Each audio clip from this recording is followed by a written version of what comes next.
Hare Krishna, good morning. Please accept my most humble obeisance, Prabhupada. This morning we will discuss Srimad Bhagavatam, first canto, chapter 8, text 30. Om Namo Bhagavate Vasudevaya Narayanam Namaskrityam Naram Cheva Narottanam Devim Saraswatim Vyasam Tato Jamudirayat Nastamisya Bhadrasu Nityam Bharata Sevya Bharavatu Tamasluke Bhakti Bhavati Naistike Janma Karma Savishvatman I Ajasya Kartu Atmanaha Tayan Rishi Suryadasu Tattatyanta Vidambanam.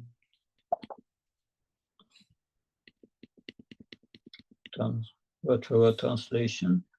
Janma, birth, karma, activity, cha, and Vishva Atman, the soul of the universe, Ayasya, of the unborn, Akartu, of the inactive, Atmanaha, of the vital energy, Tiryak, animal, Nri, human being, Rishiso, in the sages, Yadasu, in the water, that, Atyanta, veritable, Vidambanam, bewildering.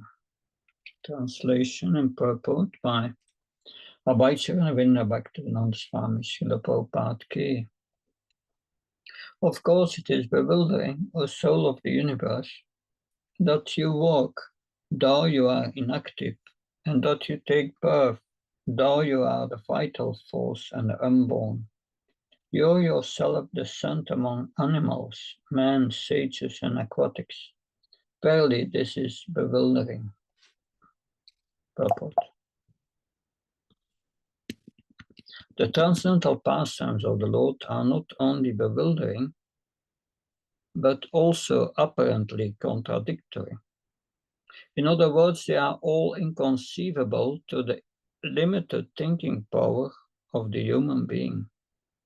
The Lord is the all-prevailing super soul of all existence, and yet he appears in the form of a boar amongst the animals, in the form of a human being as Ram, Krishna, etc., in the form of a rishi like Narayan, and in the form of an aquatic like a fish. Yet it is said that he is unborn and he has nothing to do. In the Shruti mantra, it is said that the Supreme Brahman has nothing to do. No one is equal to or greater than him. He has manifold energies and everything is performed by him perfectly by automatic knowledge, strength, and activity. All these statements prove without any question that the Lord's activities, forms, and deeds are all inconceivable to our limited thinking power. And because he is inconceivably powerful, everything is possible in him. Therefore, no one can calculate him exactly. Every action of the Lord is bewildering to the common man. He cannot be understood by the Vedic knowledge, but he can be easily understood by the pure devotees because they are intimately related with him. The devotees therefore know that although he appears among the animals, he is not an animal, nor a man, nor a rishi, nor a fish. He is eternally the Supreme Lord in all circumstances. Verse again. Janma karma sa vishvatman ayasya kartu atmanaha tiryan rishi suryadasu tattatyanta vidambanam. Of course, it is bewildering, O soul of the universe, that you walk, though you are inactive, and that you take birth, though you are the vital force and the unborn. You yourself descend among animals, men, sages, and aquatics. Verily, this is bewildering. Om Jnana Timandasya Jnanjana Smaka Sakshanmilitam yena tasmai shigurave namah. Chaitanyamanopistam stapitam yena bhutale svamapakadamyam dadati svapadantikam. Vandeham Shio Shiyuda Padakamalam Shigam Vaishnavam Sha Shiyopam Sagajatam Saganaraganatam Pitam Tam Sajivam Sadvaitam Savadutam Parjana Saitam Shri Krishna Chaitanya Devam Shri Radha Krishna Padan Sagalita Shivishakam Pitam Sha He Krishna Karuna Sindhu Dina Bandhu Jatpate Gopesha Kopka Kanta Radha Namastate Tapta Kanchana Gaurangi Radhe Vrindavaneshwari Vrishabhani Sutadevi Pranamama Haripriye Pancha Kalptra Vrisha Kripa Sindhari Vrisha Patanam Pavanvyo Vaishnavyo Namo Nama Ayasi Krishna Chaitanya Prabhu Nityananda Shri Advaita Gadadhar Shivasadi Gaura Bhaktavina Hare Krishna Krishna Krishna Hare Hare Hare Rama, Rama Rama, Hare Hare.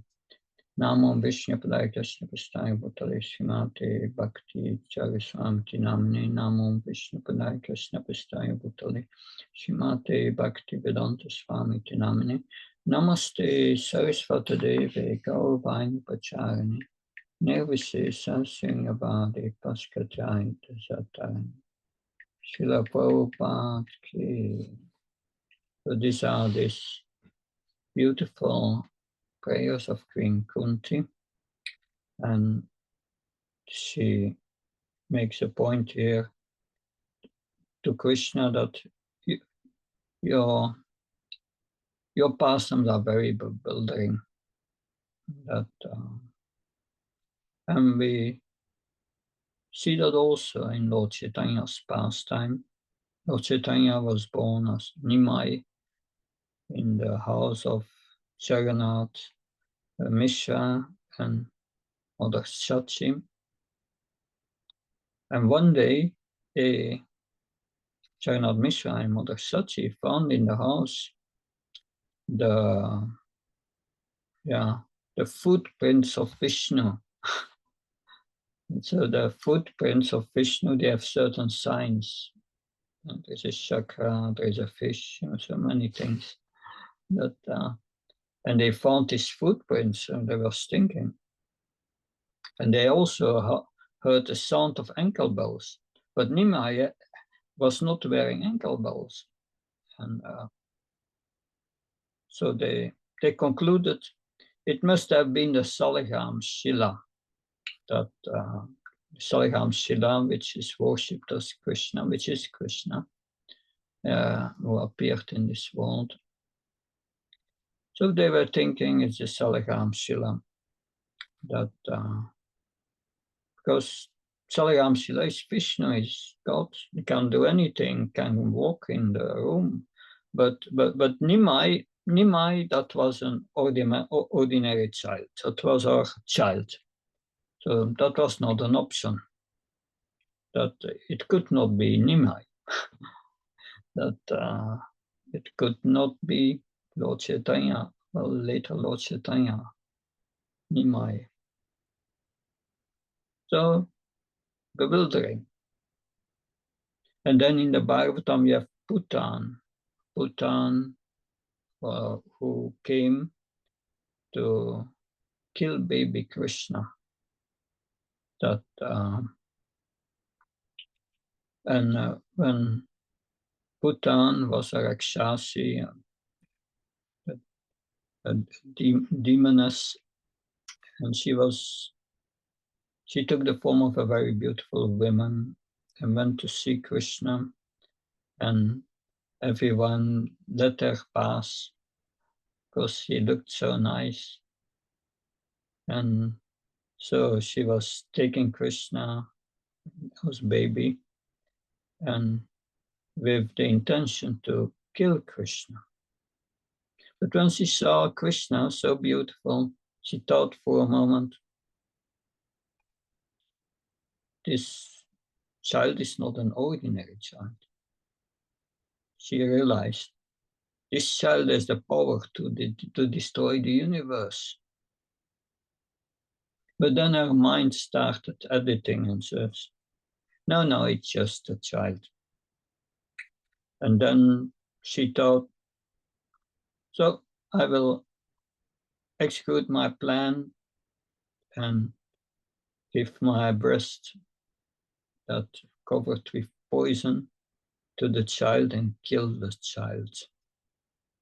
So I was thinking, let's go for it. But indeed, the child had really the power to destroy the universe and could easily destroy Bhutan. So Krishna is asa murtva, asa. No one can equal him. He's unrivaled. He's unlimitedly powerful. That and in the Brahma-samhita is mentioned that Veitamashutam Ananda Rupam is inconceivable and without a second is unlimited, and he has unlimited forms. His forms are unlimited, and his form itself is also unlimited. But he appears in many forms where he seems to be limited, because he's also acting within the human scope. That how Krishna is limiting himself within the confines of human existence. When Arjuna saw the universal form, then Arjuna became bewildered. Arjuna was praying to Krishna, please forgive me for having been lied down on the same bed as you, for treating you in a disrespectful way. Please forgive me like a wife forgives the husband. So that powerful universal form was too overwhelming for Arjuna. The destroying element within in that form was terrible. It was too much, and Krishna asked him to return to the two-armed form. So Krishna takes first the four-armed form of Vishnu, and then the two-armed form, his original form. He takes a human form, but he has supernatural power. He can, of course, we cannot dress the universal form to puja for the universal form. No, out of his mercy, Krishna descends in as the Arshabhika, as the deity, so that we can receive his offering. It's like a little child and you have a big elephant. The elephant, the little child cannot touch the head of the elephant unless the elephant kneels down and comes to the child, then the child can. And that is what Krishna does. He comes, he appears before us in his deity form. Because such a universal form, big form, can you develop a relationship with the universal form? No, it's not possible. But Krishna in his human form is accessible. So when Yasoda, Mother Yasoda, when his friends said, Krishna has eaten the dirt, and Mother Yasoda asked Krishna, is that true? And said, no, that I've not eaten dirt. They are saying that because we were angry with each other, and now they want to say something so that you would punish me. And Mother Yasoda said, open your mouth that I can see whether you have eaten dirt. And then he opened his mouth, and then she saw the entire universe in his mouth, many universes. And Mother Yasoda was thinking, I'm hallucinating. Maybe I've gone mad. Because normally I don't have this this experience. I have no experience with madness. Maybe it's the demigods who are creating this illusion. Why should they do that? Why should the demigods be interested in me? I'm insignificant. But then for a moment she was thinking, but maybe Krishna is God and I'm not his mother. But then her motherly affection took over and she embraced Krishna. She forgot everything. But Krishna allows him to be limited. He becomes limited by his own will. He voluntarily places himself under the limiting power of Yoga Maya. So when in the beginning of the 10th canto, the beginning of the Krishna book, when Krishna appears, all the demigods are praying, and they give so many reasons why he appears. But what is his real reason? Paritranaya sadhanam. He wants to associate and reciprocate with his devotees. So for us, it's difficult to understand. The Madhyas, here it is said by Queen Kunti, she uses the word Vishva Atma. Krishna is the soul of the universe. So all the universe comes from Krishna. He created the universe. But then sometimes he appears in the universe and he enters his own creation. So the creation is like the universal body of Krishna. And Krishna is Vishvatma. He's the soul of this universe. Like we have a body and we are the soul inside. But sometimes Krishna enters that. It's like in our body we have many cells, and every cell has a soul inside, has its own life, takes birth, will die, will eat, will produce children, other will split, and other cells, and that. But the cell is not, although it is also an individual, it is not conscious that we are existing. And that so like we are in this shell of the universe with so many planets that the Vedas say it's somewhere in the Bhagavatam. It's like an urumbara fruit. It's a big fruit and there's a little fly inside. The fly lives inside and does not know what's outside. And that's a situation that knowing Krishna is not easy. That someone asked Srila Prabhupada that how can I know that Krishna exists? And Prabhupada said, we can experience that Krishna exists by the ecstasy we feel in devotional service. So sometime later, Shrutakirti was there, a servant of Prabhupada, and some months later they were in India, and someone asked the same question to Srila Prabhupada. How do you know that Krishna exists? And Shrutakirti from behind said, we know that Krishna exists because of the ecstasy we feel.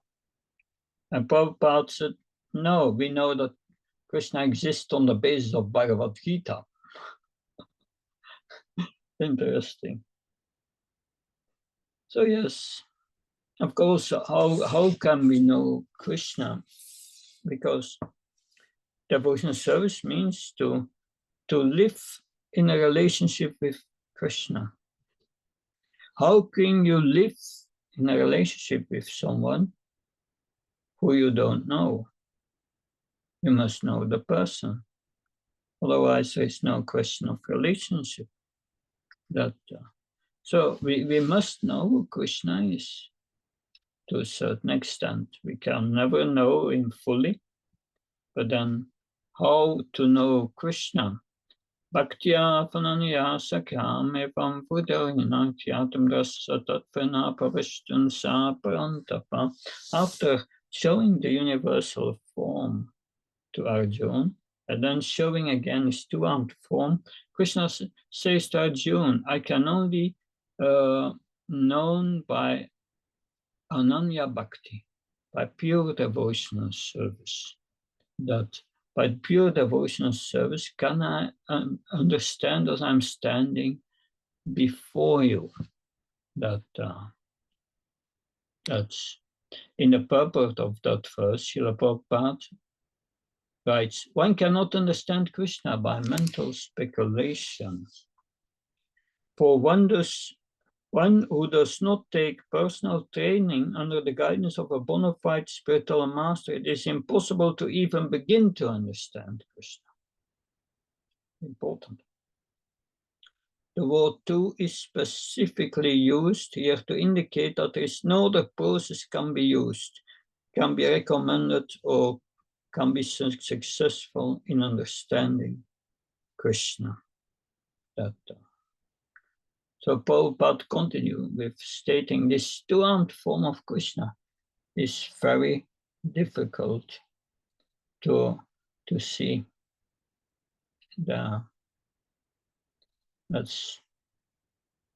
So this two-armed form is completely different from the temporary universal form shown to Arjuna. The two-armed form of Krishna is eternal, transcendental, whereas the universal form is temporary. So yes, that our relationship with Krishna, that requires that we know Krishna. And different aspects of knowing Krishna are mentioned here. That it is, yes, that you take birth, that's the first thing. Krishna is unborn, Aja, but he takes birth. That's bewildering. That is unborn, but he appears.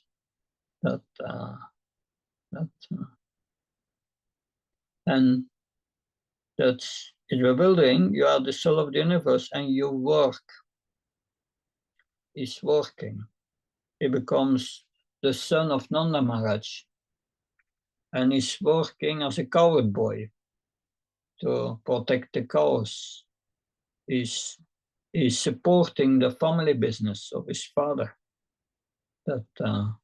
And Krishna says in the Bhagavad Gita, if I would not do my duty, my work, then everyone will follow me. And that will bring the world into a state of ruination. So Krishna, when he appears, still he does his duty. First, he's a cowherd boy, a Vaishya, and then later he becomes a Kshatriya, fight as a Kshatriya. And Jarasandha is one of the greatest enemies, tried to attack Krishna 17 or 18 times. Krishna every time defeated him. That killed all his soldiers, and he was alone 17 times. It happened. Yes, but when later Krishna, together with Bhima and Arjuna, invites are disguised as Brahmins and go to Jarasandha, the beg for a fight. then Jarasandha said, I will give you a fight, but not with Arjuna, he's too weak. And not with Krishna, because he's a coward boy. He's not really a Kshatriya. Then he fought with Bhima. Bhima, by a trick, finished him. But this is Krishna. And it is very bewildering. He descends among the animals, man, sages, and aquatics. He appears as Varadev, comes out of the nostrils of Brahma. That's very bewildering. Looks like an animal, and the demons attack him and say, "You amphibious beast!" They start to blaspheme him immediately. You have some mystic power, but we will finish you. So they don't understand Krishna and the powers of Krishna. They see him as an ordinary human being, and that's what Krishna condemns in Bhagavad Gita. Avachanati mamuti mansham tamam ashvita. That's in the 9th chapter. He said, there are those who are great asses, and they deride me in my human form. They think I'm they think that I'm an ordinary human being. That manasam tanam ashvitaha. That I've taken shelter of the human form. So they think Krishna is an ordinary person that avajananti mamuda manasham tanam ashvita. Fools deride me when I descend in human form. They know not my transcendental nature as the Lord of all that be. And those who do not know Krishna, the atheists, don't believe in God. Krishna says, Moksha moga karmana mogyana vishetasa rakshasi mashrim shiva pragati moinim shvita. They are bewildered and attracted by demonic and atheistic views. In that deluded condition, their hopes for liberation, fruitive activities, and their culture of knowledge are all defeated. That's so. To become a devotee, we must accept Krishna, the Supreme Personality of Godhead, and understand his inconceivable powers, how he is in every atom, in every living entity. And that's therefore we have to hear the Bhagavatam. Then we understand that Krishna controls material nature, and I'm controlled by material nature. So Krishna controls all my activities that I'm only factually desiring, and he gives us what we deserve. Is upadrashta anumanta. Upadrashta means he's overseeing our activities. And anumanta, he permits if he wants to do so, or does not permit. His sanction is required for everything. Even a blade of grass does not move without his sanction. So this is what I could tell on this verse.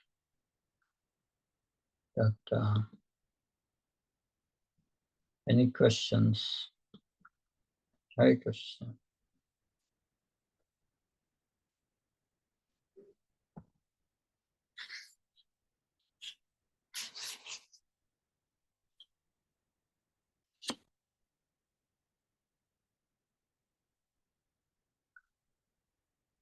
Hare Krishna. If there are no questions, then I'm looking forward to see you next lesson.